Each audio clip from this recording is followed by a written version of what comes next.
শপথ করতেছি যে আজ থেকে তারাবি নামাজ 8 রাকাত পড়ে ডাব গাছের তলে দাঁড়ায় থাকবো। আমি গাছ উঠবাম। আরে পাগলা উল্টা পাল্টা কি কইতাছস? এক মাস যে ভালো হয়ে যাম গা, ওই শপথ করা। তোবা হাসা কথা আয়া পড়ছে বলে। আমি শপথ করতেছি যে 8 রাকাত তারাবি পড়ার পরে 8 টাকা তারাবি পড়ার পরে শয়তানে যদি খুসাও মারে তাও আইতাম না 20 রাকাত পড়ে আইবাম। 20 টাকা পড়ে তারাবি নামাজ বাদ দিয়ে ডাব চুরি করতাম না। কি তুই কথা কস না কে? আমি মিছা কথা কই পাইতাম না, আমি চুরি করবাম। ইডার মন ডাইকো লাত্তি মেরে হালাই দি। ইডার শয়তানে পাঁচ আমাদের ইদুম এক চাবি দিছে, ই বলে চুরি করবো। হাই বেচারিস্তা, একটা মাস সহ্য হয় না, একটা মাস বাধা খাওয়ান যেত না।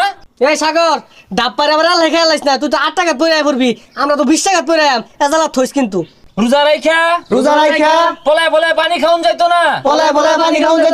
ইফতারের পরে রফিসকার দোকানে পিছে বই বিড়ি খাওয়ান যাইতো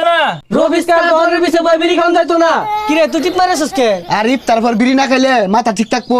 কি জ্বালাটার মধ্যে বললাম, কেউ চুরির কথা হলে টিপ মারে থাকে, কেউ বিড়ির কথা হলে টিপ মারে থাকে।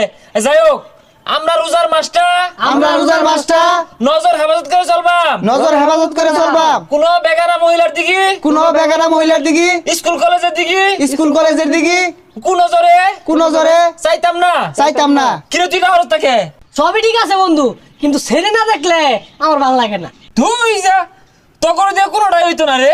যাই হোক, শেষ কথা কই দে আমার লগে প্রত্যেকদিন সন্ধ্যাবেলা বন্ধুরে ইফতারের দাওয়াত খাওয়াইবা। কি রারস থেকে খেলা কাম পাইছে না। খবর টবর দইতো না, যা। মনের মধ্যে এই কথা